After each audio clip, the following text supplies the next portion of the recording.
In GI malignancies, that patients that I treat, antibody drug conjugates have limited role. We had some experience with TDM1, a trastuzumab drug conjugate, and more recently, actually, experimental data and probably very interesting data in colorectal cancer and in gastric cancer with a conjugate of trastuzumab and the deruxtecan, TDX. These are agents this is an agent which we think will enter clinical practice. So I have experience in form of clinical trials that are participated in drug development.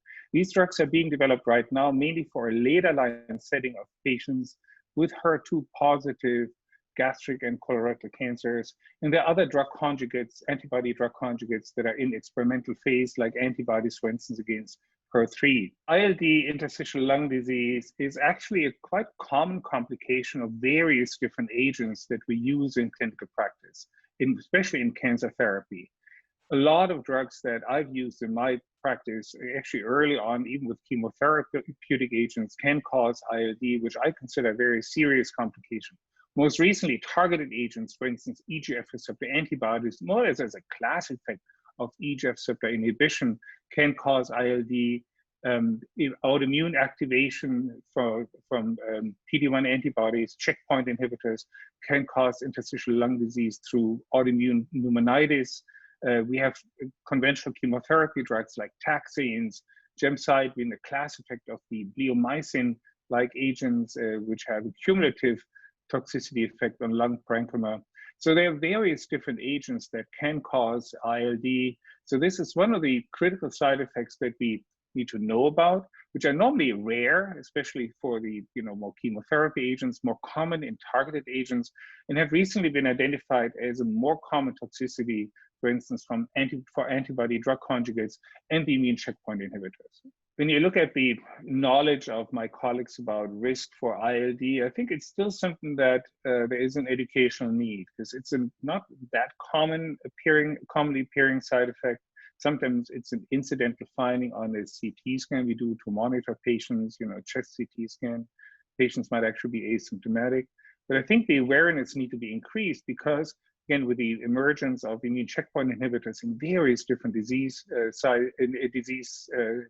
sites and diseases that we treat, and antibody drug conjugates that seem to be more commonly associated with ILD, I think we need to create more awareness for this potentially serious complication. My personal experience with drug-induced ILD is that the clinical symptomatics can actually vary quite significantly depending on how much of the lung parenchyma is affected.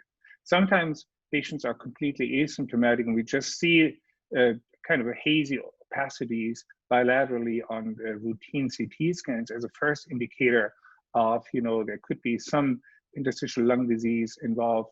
Commonly, we struggle with the idea, at least initially, whether we're looking at an infectious complication or really a drug-induced phenomenon, which is sometimes not easy to figure out, especially not in the time of the coronavirus epidemic, where we see similar bilateral patchy opacity infiltrates with interstitial lung disease and apparent COVID infection. So it's sometimes not easy to figure out what the differential diagnosis actually is going to be.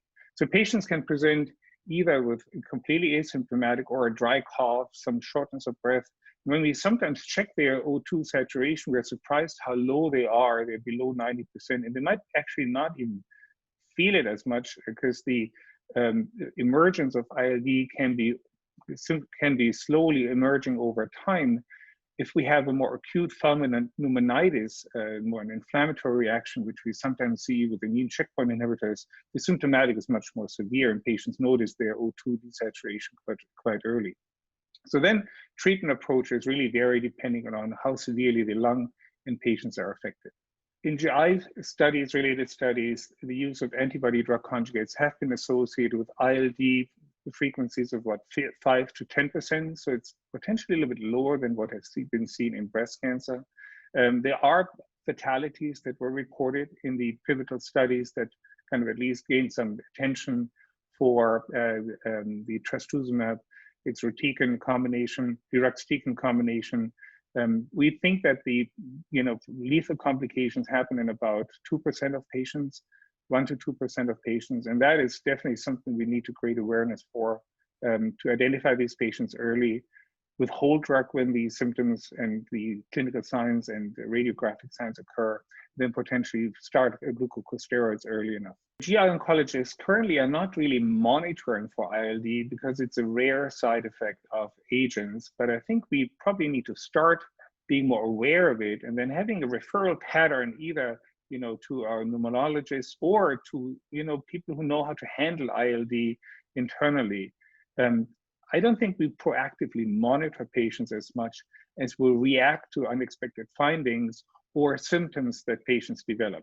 And this actually might change again with the emergence and the inclusiveness of, inclusion of antibody drug conjugates and immunotherapy in more and more of our treatment approaches.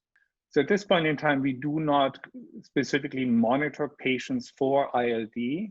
We are aware of ILD as a potential side effects, and we would, of course, be more alert to patient symptoms if they come with a dry cough and shortness of breath, for instance, and of course, radiographic signs. My threshold to obtain a CT scan if patients on, for instance, a potential, ILD-inducing agent develops cough clinical symptoms to obtain a chest CT scan, a high-resolution chest CT scan, is very low. So I would be aware of that and would not necessarily monitor our patients, but have a lower threshold to really start a diagnostic process to work up their symptoms. So when you compare breast and GI, the distribution of grades of ILD is very similar. The prevalence might actually be higher in breast cancer because, pre-existing, radiation therapy to chest wall, et cetera, which could predispose patients to some recall phenomenon, pneumonitis and ILD. But I think the distribution of the severity of ILD is very similar between breast and GI cancers.